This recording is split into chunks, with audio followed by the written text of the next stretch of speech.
বল্টু বলতো, একজন শিক্ষক আর একজন সাধারণ মানুষের মধ্যে পার্থক্য কি?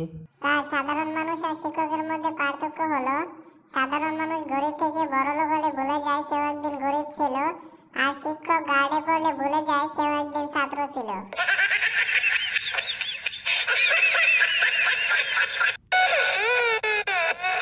বল্টু বলতো, মানুষ আর বানরের মধ্যে পার্থক্য কি?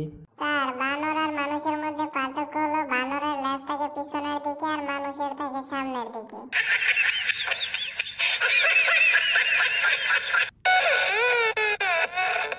বল্টু মনোযোগ দিয়ে শোন, গরুর দুধে অনেক পুষ্টি আছে, তাই বেশি বেশি করে গরুর দুধ খাবি, বুঝতে পারছিস? স্যার, আপনি আমাদের ভুল জিনিস শিখাচ্ছেন কেন? কি বললি হারামজাদা, আমি তোদের ভুল জিনিস শিখাই? বলি তো স্যার, গরুর দুধ খাইলে যদি বুদ্ধি বাড়তো তাহলে তো গরুর বাছুর এক একটা বিজ্ঞানী থাকতো।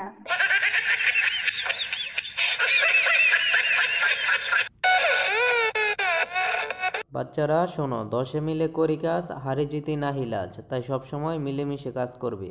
স্যার, এই কাজটাই তো আমরা পরীক্ষার হলে করতে চাই, কিন্তু আপনি তো বাধা দেন।